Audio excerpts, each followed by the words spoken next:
I'm glad you sound great. So I'm glad the phone situation figured itself out. It was getting tense there, waiting for you to log in as we're about to start. I'm just worried that it's going to cut me out. No, you sound great. Okay, so if I do, is there a different number that I call in? Because when I tried to call the number that's there, it wouldn't let me come in, so I don't know if it's changed Okay. somehow. No, not to worry. We're going to stick with this. So, yeah, I mean, All like I right. said, you sound great. So I All guess right. with that, I mean, I guess I'll welcome everybody for joining. We got 153 people signed in right now. That's fantastic. Thanks for joining all of us here at the Employer Branding Webinar Series, presented by Human Resources Today and Recruiting Brief in partnership with The Muse. Absolutely want to thank The Muse for sponsoring this whole series and helping make it happen. If you don't know The Muse, you really should. It's an employer branding platform that helps companies craft stories in a way that is authentic and meaningful to their target talent pool. For registrants of this series, as a thank you, the Muse will be sending you a free copy of the Employer Brand Audit that includes everything you need to do to start building your own employer brand. So I want to thank the Muse for that. I am James Ellis, your host. I'm also the host of the Talent Cast podcast, cleverly titled, thank you. And I'm thrilled to be bringing you to the 6-part webinar series focusing on all the different elements of employer brand. Kirsten, can you kick to the next slide? So we've collected 6 fresh voices in the space who are going to bring you some hard-earned insight on what it takes to establish, grow, and activate your employer brand at your company to attract talent. I'm really looking forward to interviewing everybody here and seeing, all the different perspectives they have. And I hope to have a lot of great conversations. And now, don't worry, it's definitely being recorded. And if you miss one, you can always leverage it down the or get it down the later on. Next slide. So just to make sure you understand, feel free to ask questions. This is an open session. This isn't going to be a boring, hey, look at the next slide, hey, look at the next slide kind of webinar. Everybody hates those. So please submit your questions. You can see here on the screen exactly how to do that. We'll try to answer as many of them as we can during the presentation, or we'll try to get to some of them at the end. So that shouldn't be a problem. If you have any audio issues during the presentation, you might want to dial in by phone. You can do that by selecting More button in the upper right portion of your screen and then selecting the Switch to Phone option. All right, so last slide here. So if you don't know her, Kirsten Davidson heads up Employera's employer brand practice. She was previously head of the employer brand for some little company called Glassdoor. I think everybody knows Glassdoor at this point. She's an absolute go-to industry pro for building, improving, and managing your employer brand. She's a sought-after speaker and influencer, and her previous experience includes building and leading global employment brands for companies like Visa and eBay. Before that, she was a managing supervisor over at Fleischman Hillard and began her career in PR at Horn. Kirsten is a BA in Literature and Communications from Westmont College, and I am going to start this little session by asking a very simple, well, maybe not really simple question, and that is this. What is culture? What is corporate culture? Are you asking me? Nah, just kidding. I think culture has kind of gotten, I don't know if it's a bad rap, but a little bit off track. Is it everyone kind of dressed up in Halloween costumes we put out on social media to show? It's our social programs, dogs, donuts, healthy juices, right? And this is a lot of what you see in employer brand work. True story, a CEO was speaking with their leadership team and said this: I want to stop talking about culture. We're not a yogurt factory. I'm not kidding. And that to me really underscored that culture is not tied today necessarily to the bottom line. It's not always top of mind for leadership, and it's often seen as that thing somewhere in the middle that makes people like working there. But it's actually a lot more nuanced than that, and so that's what we're going to kind of be talking about today.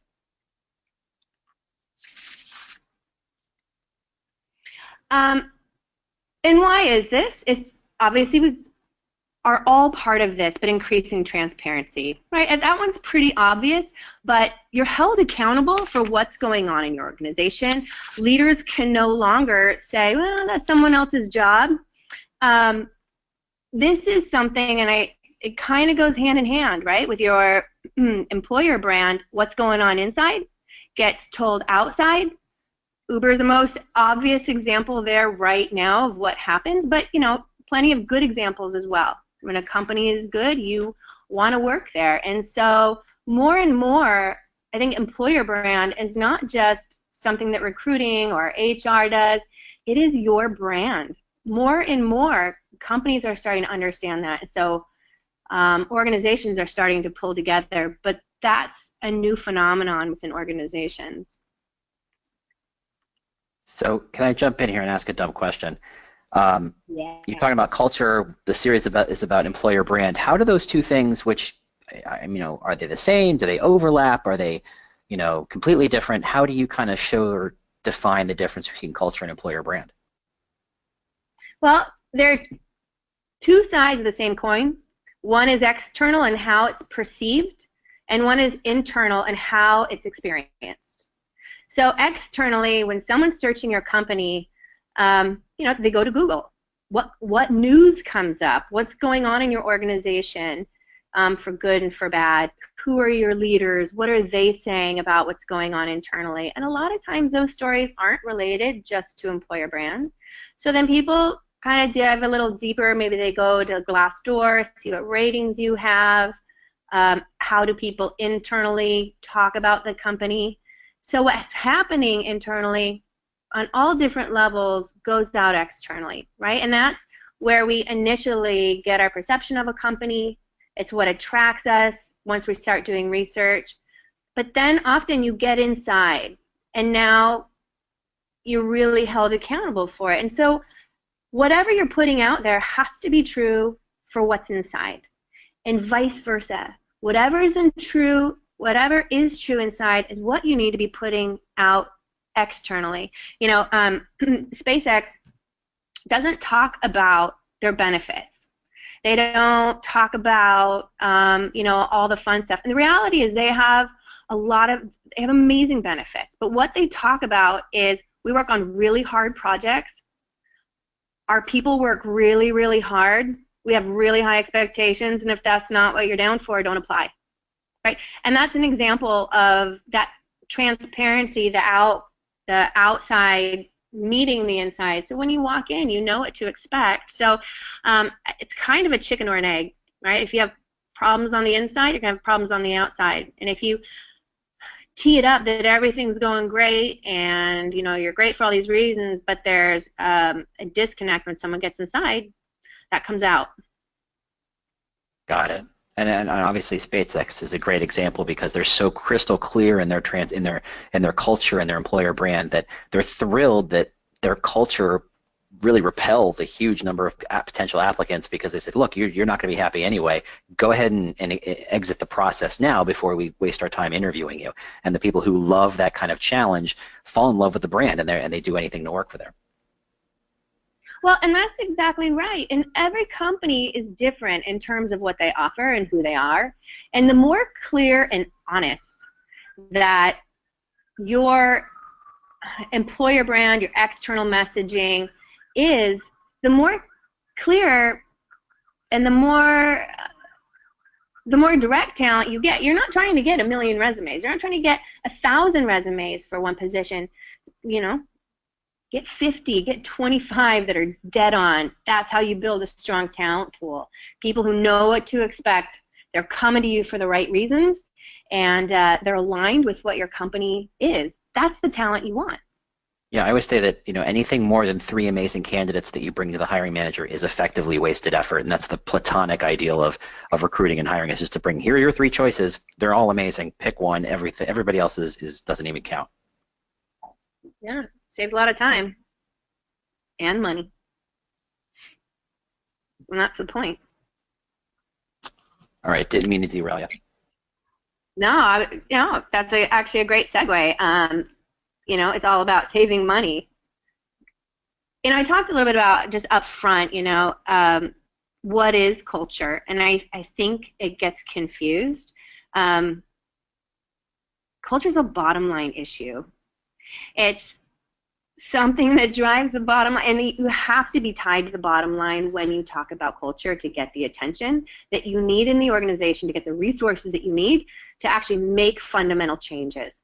So I love this study that Glassdoor did.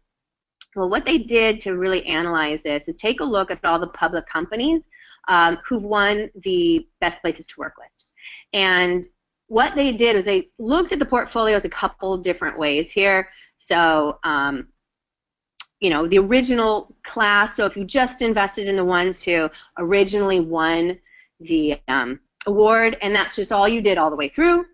If each year you switched around to the new ones who won, etc., what they found is that these companies outperformed the S&P 500 by 122%. And then the opposite is true, where the lowest rated companies underperformed on average by about 30%. Those are really compelling numbers. You know, 50% of candidates say they wouldn't work for a company with a bad reputation, even for a pay increase. They've also found that people will go to a job with a great reputation and take less money for it, which I think is really fascinating. And then, you know, almost your entire workforce would consider leaving for another role.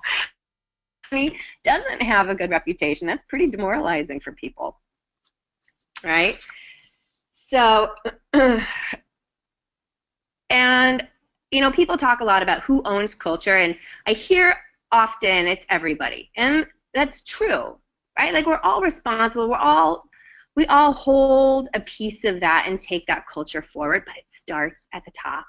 The CEO is the one who sets the vision and the goals for the organization, and it falls out of that. They provide the authenticity. When they're authentic leaders, holding the line on the values, on the performance plan, on the goals for the organization, they reinforce that behavior and communication through everything they do. It sets a precedent, clear communication, clear accountability for what that is. So we're going to start with our first poll here. Who's going to launch it? All right.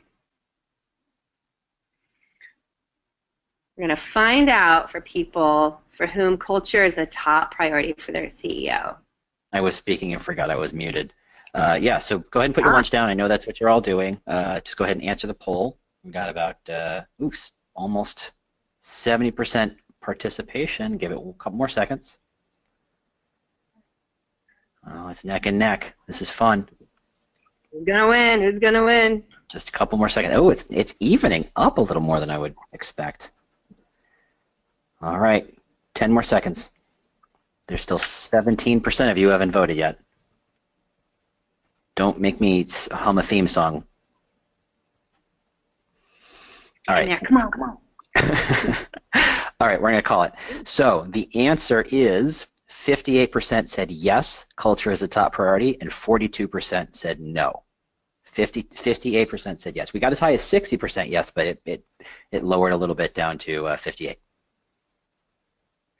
Well, that is good news. I think more and more boards are holding CEOs and the leadership team accountable for this.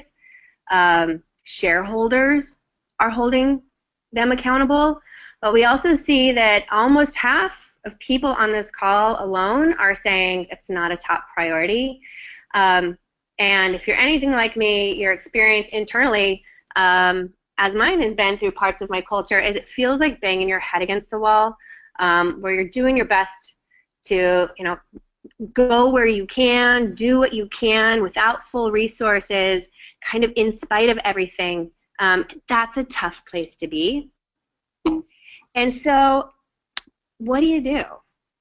You have to talk the language, and this can be a journey for leadership teams that just aren't engaged.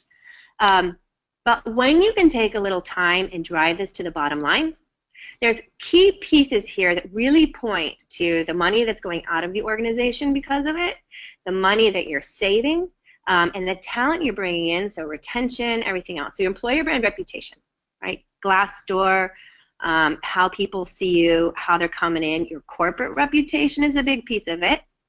Employee engagement, so we all have our surveys, whether they're annual or monthly, and you do pulse surveys. Retention, for a lot of companies is a pretty big problem. NPS, so customers want to work for companies that have good practices.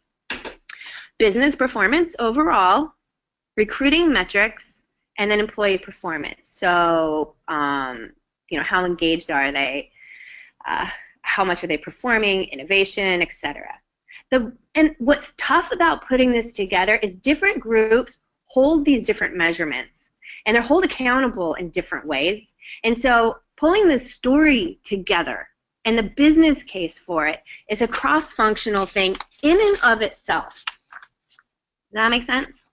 Yeah, and let me kind of throw something in here, because I think there's a couple of questions coming in that suggest, and I'm paraphrasing and capturing what you're saying, CEOs talking the talk but not walking the walk. How do you connect the dot when the CEO says all the right things and how much they care about employee culture and corporate culture, but doesn't seem to be doing anything, anything obvious? How do you kind of connect that dot?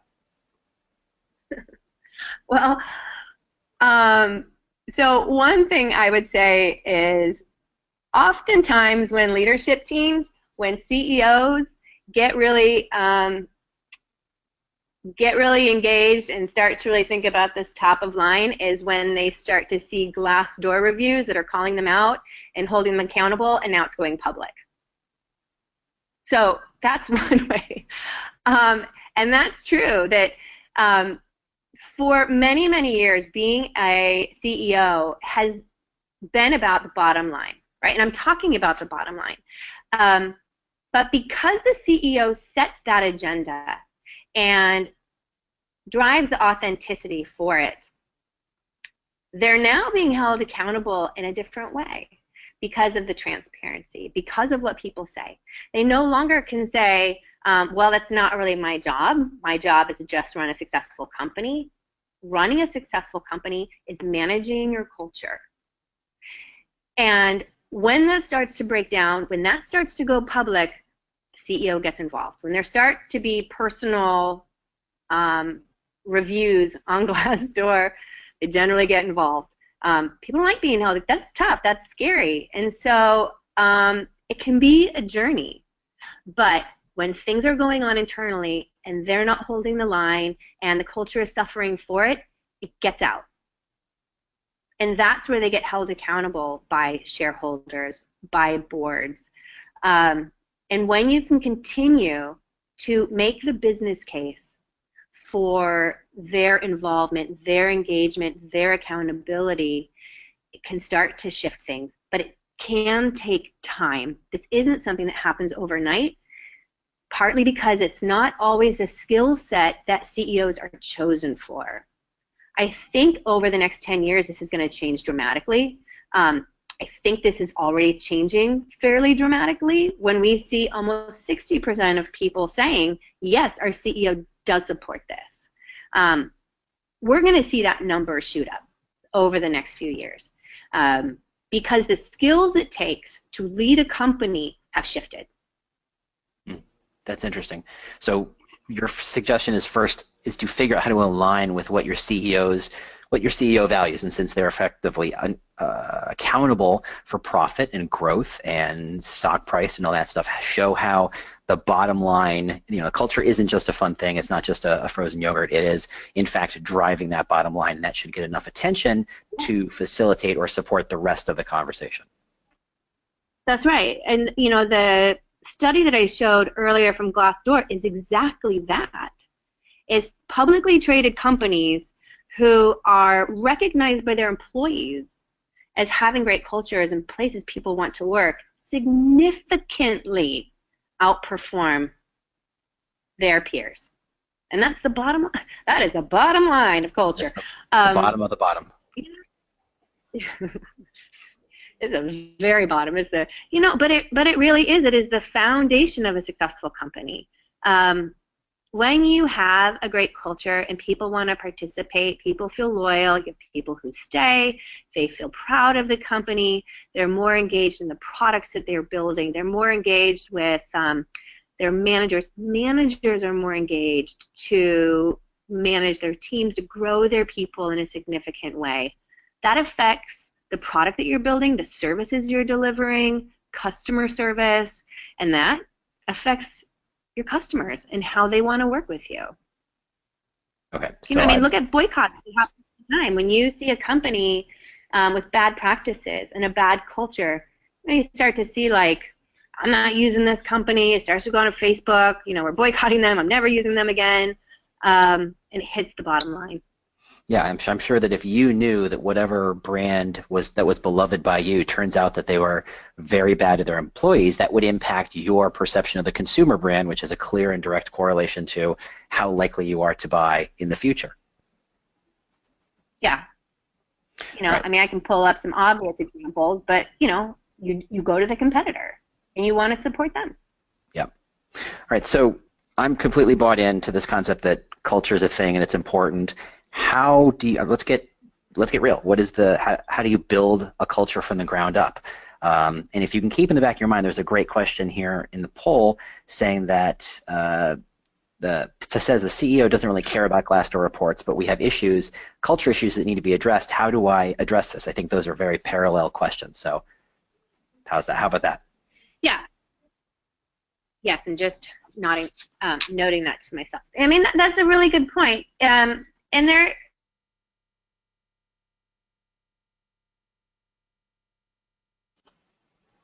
did we lose you?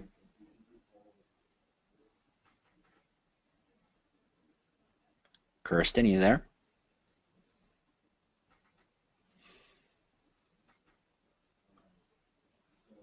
All righty. This is not good. So we'll give Kirsten a minute to figure out if she's got.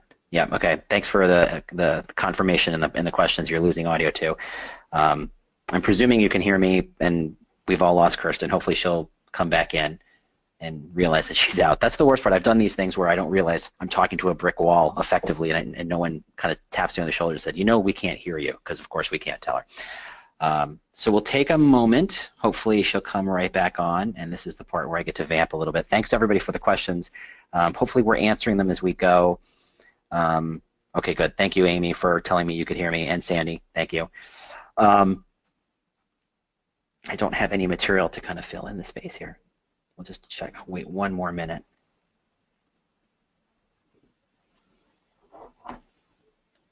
Hi, James. I'll talk to you for a second. I'm tech support. We have some questions, and someone asked if you can answer questions in the meantime. I don't know. Sure. Can you answer questions in the meantime? Sure. I mean, certainly. The nice thing about this is that there's no actual answer to any of these. There are opinions and thoughts and strategies to approach these. So I'll start at the top. Stephen asked, do I think subcultures are damaging to primary cultures in large organizations? That's a great question. I've talked a lot, in the past about how in a company that's, say, more than a couple hundred people, you inherently have subcultures. You have, the difference between the legal department, the HR department, and the tech department and the sales department. There's four very different areas. So, for example, you've got a sales team that's very sharky and very cutthroat, but your HR and legal team are not those things. They're very conservative and they're very structured. And the IT team or the dev team might be more loose and casual. And those things can coexist so long as they're all focused on the same mission and abiding by the same kind of core instincts. So, why you do things. If, for example, the sales team is very cutthroat and they're beating each other up to get every single penny out of everybody. That doesn't really trickle down to legal or the HR team, maybe a little bit to say the pressure from the sales team saying, hey, we need to convert these contracts, or we need to get these approvals, we want to go, go, go, go, go. It's not as cutthroat, it's simply more aggressive. And I think that aligns with who salespeople generally are. And I'm painting with a pretty broad brush, I appreciate that. Whereas in the dev team, it might be very loose and it might be very casual, and there's a lot of jeans and shower shoes, so to speak.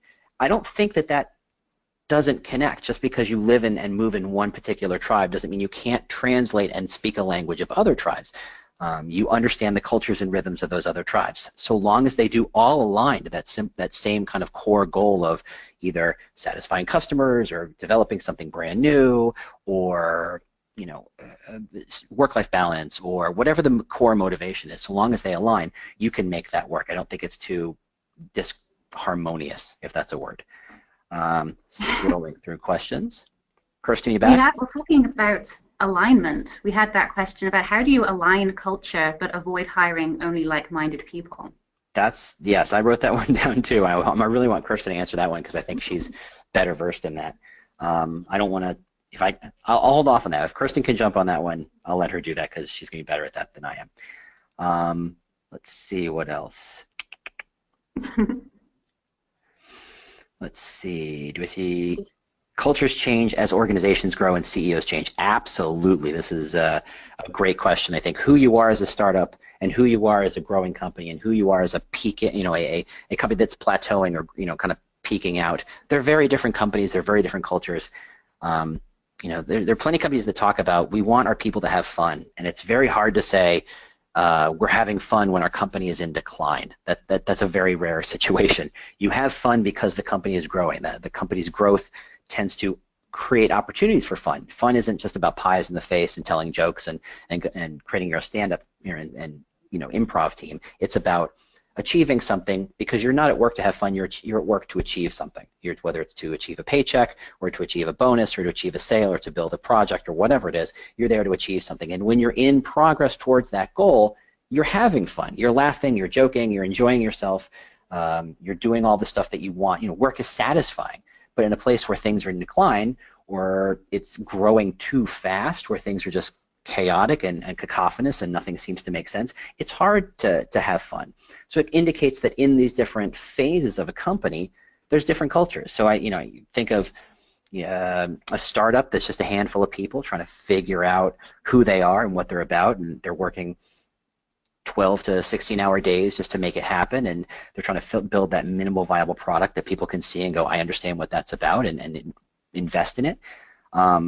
That's a different culture than one that's been funded and is a little more comfortable and can go home after 8 to 10 hours a day, that can spend a weekend because the company will sustain itself. It doesn't need perpetual life support like it does when it's a startup. Those are different cultures. It's different from a work-life balance situation. It's different from a where do you spend free time? What do you care about? It's rare that a startup has things like a culture team or a charity or a kind of volunteer department, right? It's not till you start to mature a little bit that you can establish those things. And I think that's a function of how your culture manifests itself in reality. Let's see. How do you keep managers from creating subcultures or rifts between different departments? We all have to work together, but it seems that no one wants to work together when everyone wants to point fingers. Well, that's a great question. I have seen and been part of those situations, absolutely, and they are absolutely no fun. It's very hard when no one wants to work together, and that is a function of culture, and I think it's also a function of leadership. If the leadership is not setting the agenda and setting the tone and not incentivizing and rewarding good teamwork, they're effectively incentivizing that cutthroat world. They're saying, it doesn't matter what you do, so long as you can have a scapegoat, so long as you can blame someone else, so long as you can point the finger at someone else, you'll survive. And that's usually when you see things in reviews about politics and people getting promoted despite the fact that they're not qualified. That's when you start to see that. That's another way that manifests itself. And there's no easy fix. Trust me, if there's an easy fix for that, every company would have applied it by now, because everybody knows deep down when employees work together and they're focused on the same goal and they have the same North Star, so to speak, they are a better company. No one disputes that. I'd like to meet the person or company who disputes that. The problem is most companies think that that's either too fluffy bunny or too soft and squishy, or that's nice to have, not a must-have, that they push it to the back burner and they focus on, profits for the month, profits for the quarter, profits, they're very short-term focused. And that's a tough one to move. It's very hard to make that change happen. And culture change does not happen quickly. It happens very, very slowly. It is the Titanic of change. It's, it takes forever to take a 2-degree turn to the left. All right, I'm going to stop speaking for just a second in the hopes that Kirsten has shown up. No word from Kirsten. Are you there? Oh, you there? Yeah. Woohoo! All right. So I don't know what happened, but we'll take it away. So when last we spoke, so long ago, but not so long ago, I asked, how do you build a culture and how do you develop a culture when you really, really need culture? Yeah. At what point did I drop off? You had quite literally just begun like the first sentence of answering that question. All right. So how do you begin building this culture? So you operationalize it is the answer. It takes a village, let's say, but it can be hard. So pulling off experience where you are building a culture requires everyone in the organization. When I say everyone, I mean facilities. I think sometimes they're the unsung hero for how they deliver an experience. IT, your systems and data, your channels. Can you guys yeah, we lost see your my screen? We lost it. Hang on. Okay, we're here. Not sure what's going on. There we go. IT. See, IT is a big part of the experience all around. Channels for communication. And what's tough about this is, you know, it's kind of the ultimate kumbaya that we all work together here. But you can start small, and this is where a lot of companies do start small, and you get wins. Onboarding is a great example of how this comes together. So when all systems are not firing, you don't deliver a great experience. How do you pull employees in and engage new employees with current employees? How do you deliver an experience that makes them excited? And so what you can do is just get a working team together with a couple people identified from each of these groups and ask them to help give some perspective. And through that process, what I often see, let's say it's a working session where you're kind of defining how you maybe would fix something together. When you do that, each of those groups starts to take responsibility. They start to see how they play in and what their role is. And so you can start small. Eventually, you want that to bleed into the organization, but it's process change, it's sharing of goals, and that takes a little bit of time, understandably. But you certainly can start. Let's say it's, you know, a communications team. You know, marketing helps develop some of the materials on that. IT systems can help deliver messages, build systems that allow that a great experience for delivering content. Even something like that, teams can raise their hand and say, hey, I need some help. I'd like to maybe pull in a cross-functional team and let's see how we can solve this together. And you start to show examples of how that works. Does that make sense? Totally does. Okay.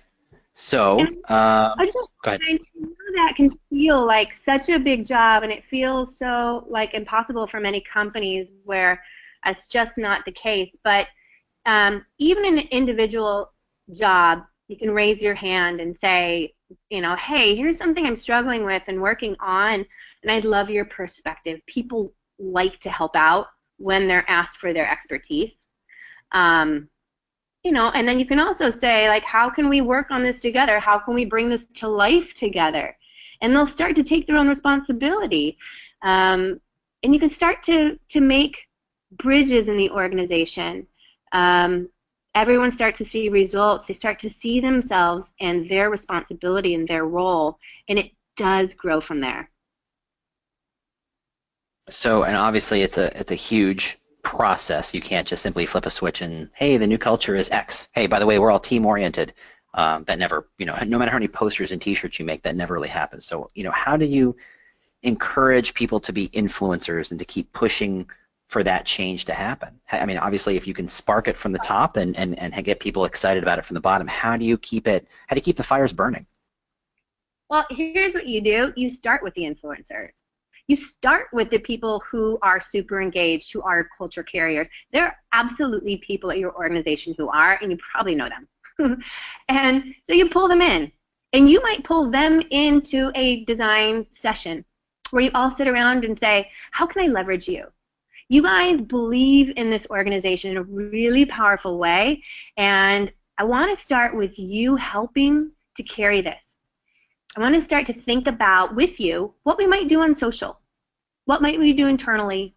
How can you help in this? no one person has all the answers, and I think it's unrealistic.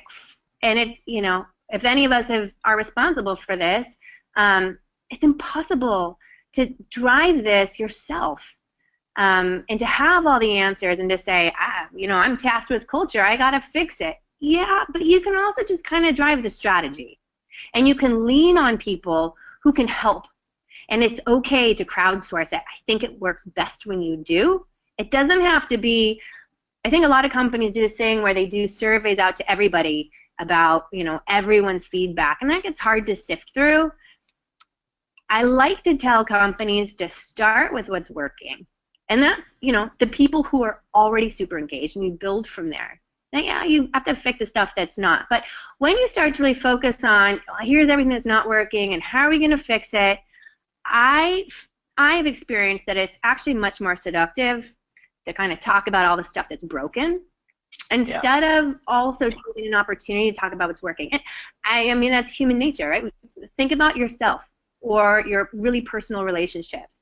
We get really hung up on the few things that are terrible or maybe just wrong.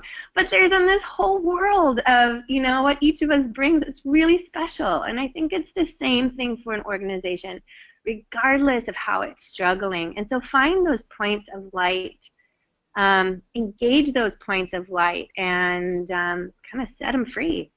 Yeah, I think at the same time you might want to point out that, for those of people listening, it's like, well, I wish I could fix the culture, and it just seems like too big a problem. I wish they would appoint someone. Even if you had a chief culture officer, that's the beginning of the conversation, not the end. In fact, that chief culture person, whatever you want to call that title, their job is not to make a culture or to establish a culture. Their job is to influence everyone else to align to that culture and buy into that culture. That's their job. So it's not like you just, it's a headcount issue. It's like we just need to hire a person and sit in that chair that says culture and magically things get better. So even if you can't do that, don't think that that's the solution, because even that's not a solution. That's just the beginning of a process.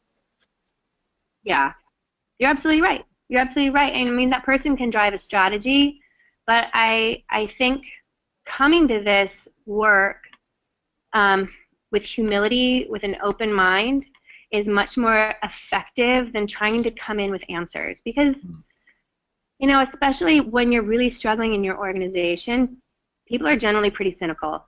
The reason maybe you're struggling is because they see a disconnect in this, what I call a say-do ratio, what we say and then what's actually happening. And so when you come in and you're, whether it's a campaign or it's, now we're going to fix everything, people get like, let's see how that goes. Yeah, I've seen that before. And they're hesitant to participate. But when it starts to be taken on, and when you engage the people who are engaged and say, I want your ideas on this. I want it, and not just your ideas on how we fix it. I want ideas on what you can do, and what you think you can bring, and how do I leverage you, because you guys are a big part of the strength here. And I want to think about what we can do together. And you'd be surprised when, with an open mind and an open conversation where you invite people in to be part of the solution, it really starts to make change, and it becomes much more authentic. There's a lot of statistics about,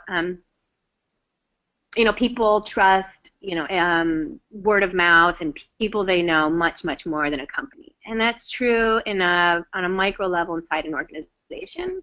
People trust each other and their own colleagues more than they do the management, especially in those situations where cultures are suffering.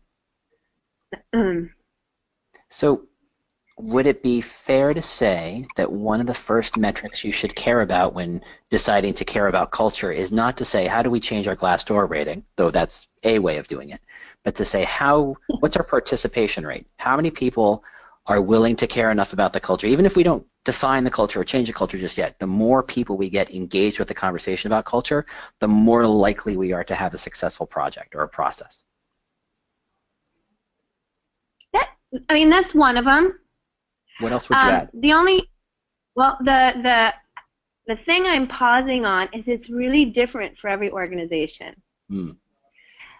There isn't a magic bullet. a lot is written about culture. I mean, even in this webinar, we're talking about culture. But the issues are unique. And so how you need to solve them is unique.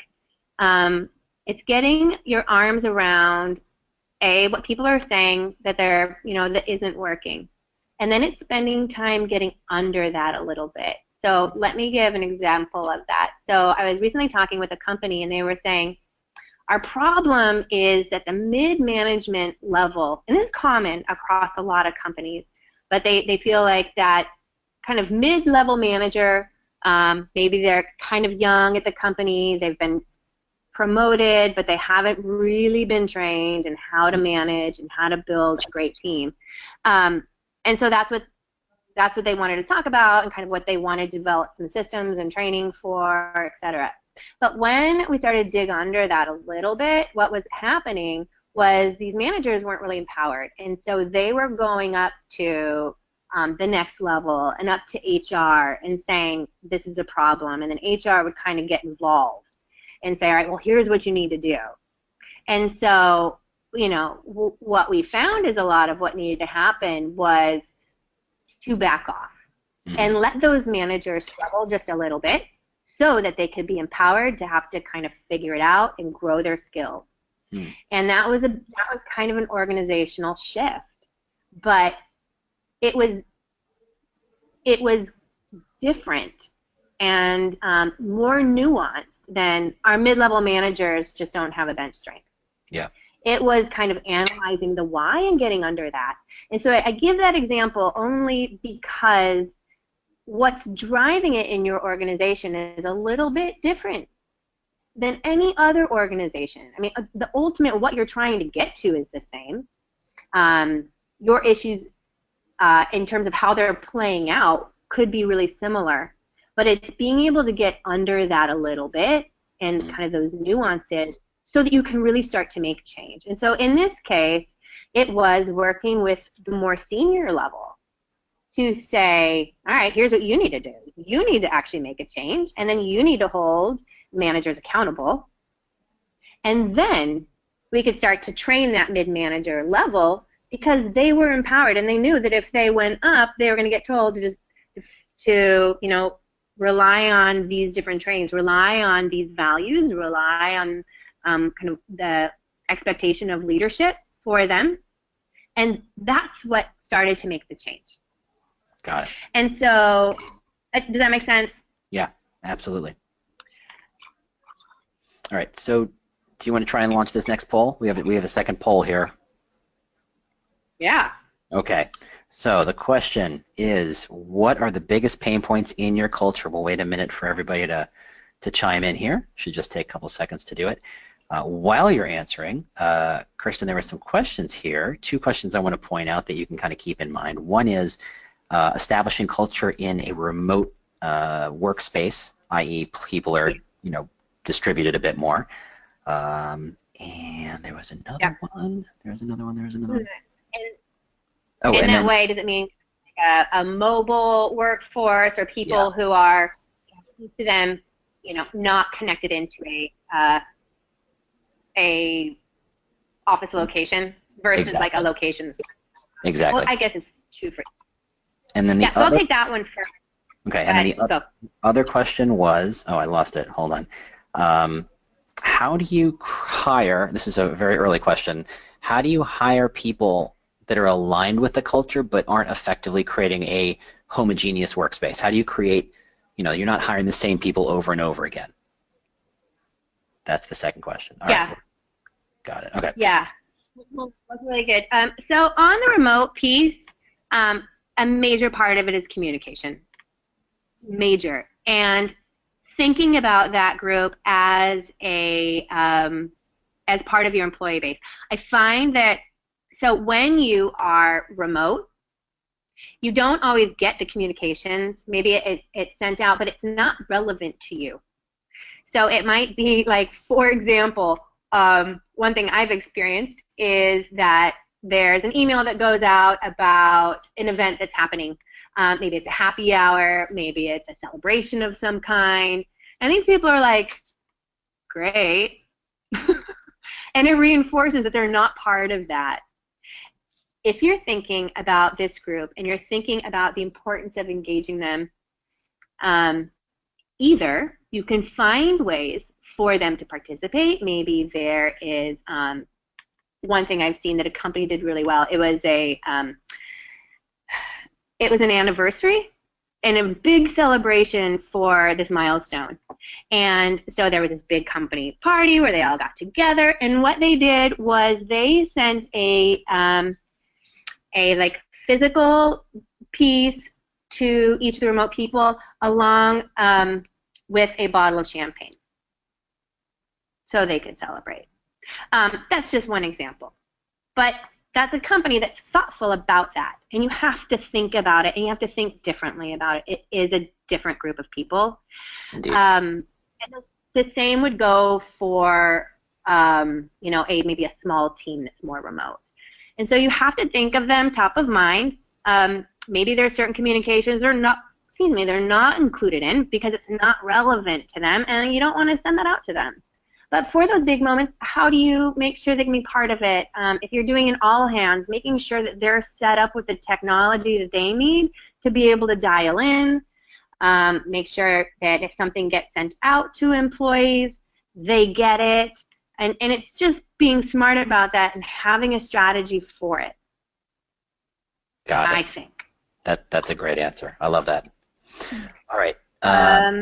Let's go through remind me of the second one. The second Sorry, one. Go ahead. No, it's something about culture.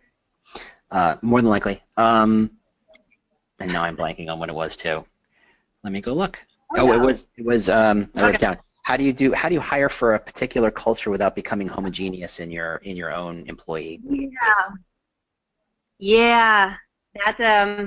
That's always the tough part, right? Birds of a feather and etc. And so there's different ways that companies tackle that. The reality is the more diverse your workforce is today, the more diverse it will continue to be, because people know people have their interests, communities, you know, whatever it is that allows people kind of a broader reach. But how do you get to that initially?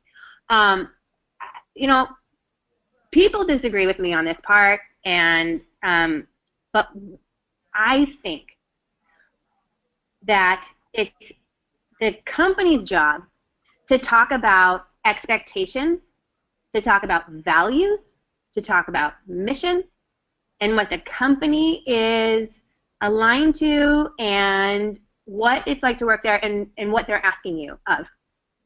And then delivering an experience, let's say through the candidate journey, that really pays off your brand. So from kind of the moment they're welcomed into, the discipline around how they're interviewed, the kinds of questions they're asked, there's a discipline around that. And someone is able to authentically say, yes, I want to be a part of this, or this isn't for me. And so you have to make sure that the experience you're delivering through that process is one that takes out bias, that allows for questions to appropriately and equally assess for skills and for competency in that role. And then I would like to suggest then that we have the candidates decide if this is the right culture for them. Now that's a tough thing to get to, because it takes a lot of discipline and intentionality and training on the part of the company. But if what you're looking to hire is someone, and what you're evaluating them on is not like, will they fit into our culture? It's not, you know, do I think they have what it takes to, you know, in that kind of unspoken way, fit in. But when we're really clear about what's expected, we're really clear about what's expected in the role and the kinds of qualities, in terms of values, in terms of, you know, when you're really clear about that, and when teams aren't assessing, I see a lot of companies, maybe the last interview they do is someone who's responsible to look at culture fit.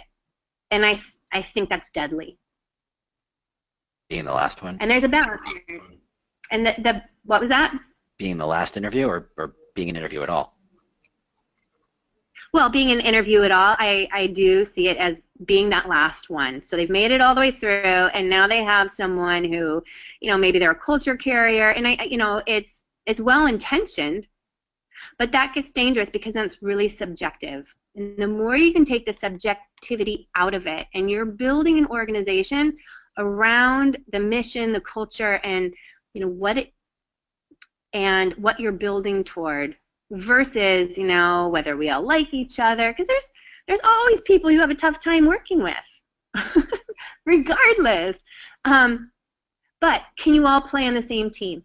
Can you keep that off the field when you're trying to make the goal? Can you all be part of the team and work together? Can you pass the ball when someone's open? Not play favorites. That's what the best teams do. And when best teams do that, it creates synergies because you're all having wins. You're all responsible for it.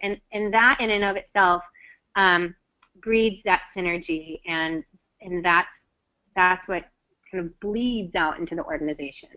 Gotcha. Okay, so we only have a couple of minutes left, so we want to go through this poll a little bit, and then I know you've got a little more material you want to cover. So just want to, I know we had some difficulties, but I think you've done a great job answering questions as we go, so I don't think we need a lot of time at the end. So take a look at these poll results. What do you see? What's interesting to you? Can't see them. You tell me. Goodness. Okay, so you've got employer brand at 18, onboarding is a paltry 5%. The big ones are split evenly between employee experience, manager training, and communication channels. Yep.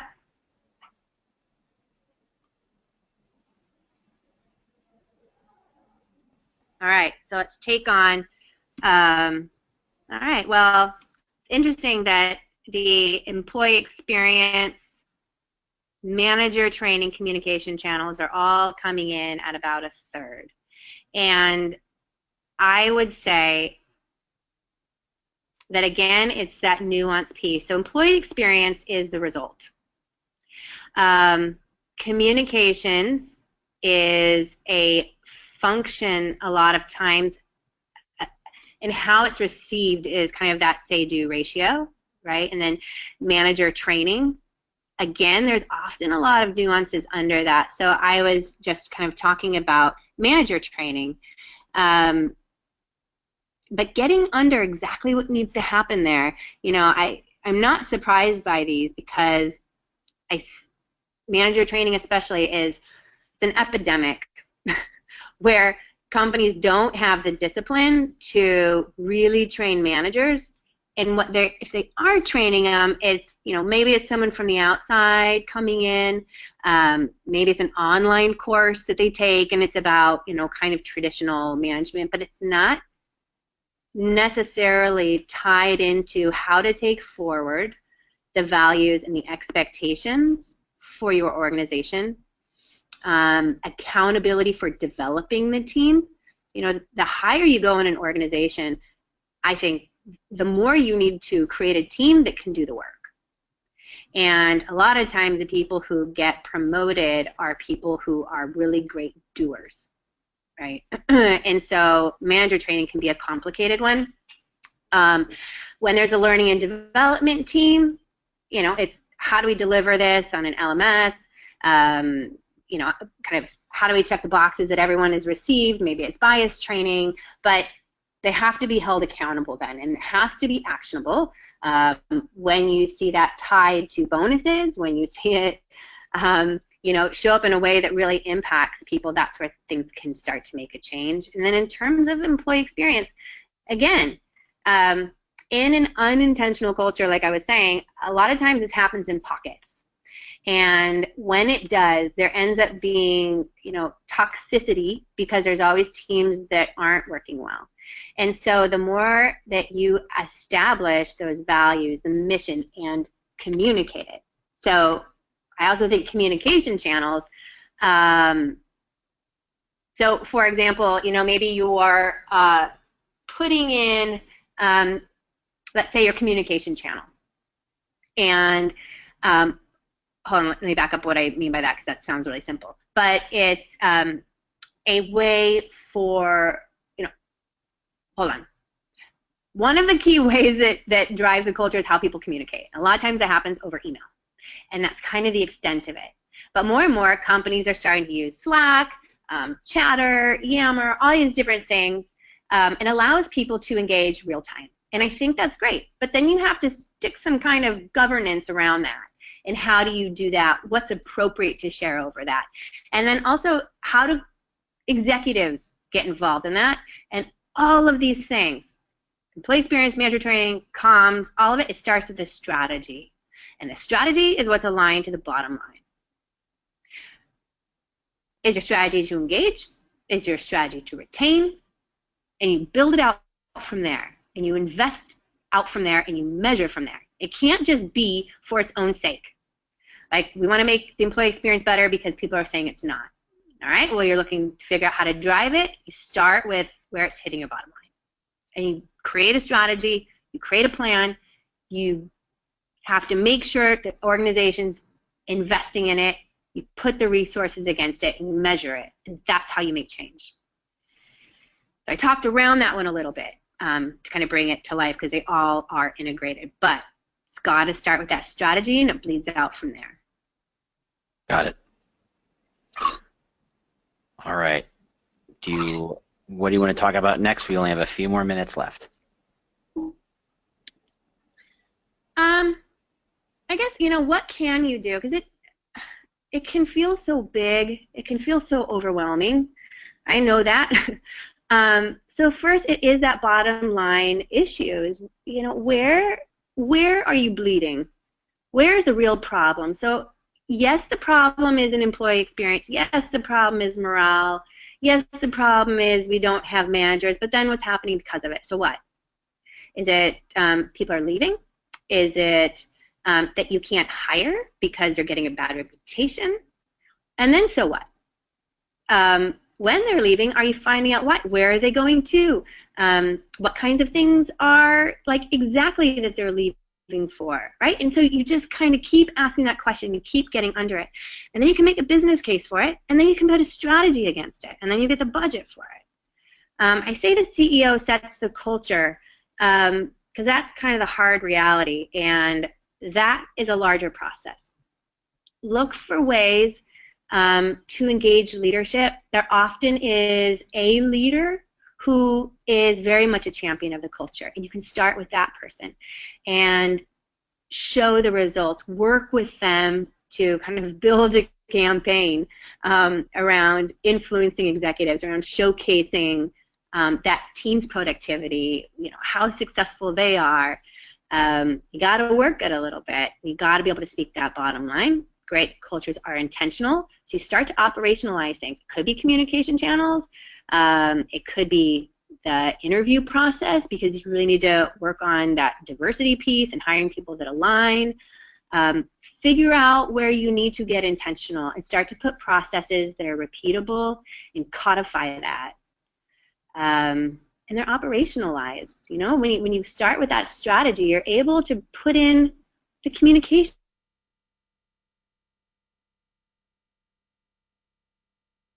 Oh, do we lose you again? I swear I didn't bump her even though we're out of time. Kirsten, I hope, I don't think you're going to have time to dial back in, so I think I have to close it out. Thank you so much for showing up. If you want more about Kirsten or you want to reach out to her, she is absolutely on Twitter. Let me go pull up her email or her Twitter account. It's KMZ Davidson. KMZ is in Kyle Monty Zulu Davidson. She's very active on Twitter. And she's great. Frankly, she's been a friend of mine for a while. I'm thrilled to get a chance to talk to her about this stuff. But that is, in fact, all the time we have today. I hope you had a blast. I definitely had a blast. I think this is a great conversation and a good bookend to the other part of employer brand. Culture isn't something we talk about a lot that isn't squishy, so I think it was great to kind of connect the dot here. I absolutely want to thank our sponsor, The Muse, who put all this together. Again, thanks to Kirsten from Employera for joining us. I'm James Ellis. You can find me on Twitter at The War for Talent. Oh, good, you're still there. Sorry, Sorry. No, it's all right. That happened. Any other easy places to connect with you online? I already gave out your Twitter. Oh, you gave out my Twitter? LinkedIn. Please connect with me. If you have questions, I'm happy to hop on the phone. I love doing that. It doesn't have to be formal. If you just ever need someone to bounce ideas off of, I love to chat. Fantastic. So we have 4 more sessions to go. You can find the rest of the sessions on humanresourcestoday.com/webinar-series or recruitingbrief.com/webinar-series. We're going to send everybody a recording so that everybody gets capture this. Even if you couldn't only make it for part of the time, we'll make sure to send it to all registrants. Thanks so much for joining us. We really appreciate it. Have a great day, and we'll see you next time. Bye. Thanks, Jane. Bye, everyone.